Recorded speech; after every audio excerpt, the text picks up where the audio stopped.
মুদিখানার ছোট্ট দোকান, কিন্তু স্বপ্ন ছিল আকাশ ছোঁয়া। একসঙ্গে নিট উত্তীর্ণ তিন ভাই বোন।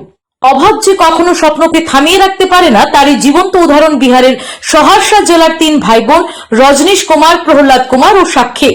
সামান্য একটি মুদিখানার দোকান চালিয়ে সংসার টানেন বাবা রোহিত আনন্দ। সেই সীমিত আয়ের পরিবার থেকেই 2026 সালের নিট ইউজি পরীক্ষায় একসঙ্গে সাফল্য অর্জন করেছেন তার তিন সন্তান।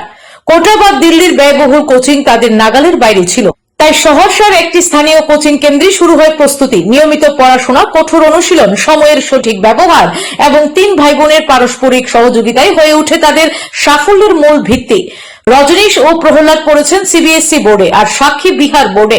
বোর্ড আলাদা হলেও লক্ষ্য ছিল একটাই, ডাক্তার হয়ে মানুষের সেবা করা। বাবা মায়ের অটুট বিশ্বাস, নিরলস পরিশ্রম এবং আত্মবিশ্বাসের জেরেই তারা এই সাফল্য অর্জন করেছেন।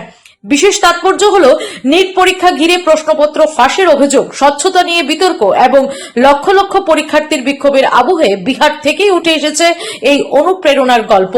বিতর্কের মাঝেও এই তিন ভাই বোন দেখিয়ে দিলেন, পরিশ্রম, পরিকল্পনা এবং অদম্য ইচ্ছাশক্তি থাকলে সীমিত সামর্থ্য সাফল্যের পথে বাধা হয়ে দাঁড়াতে পারে না।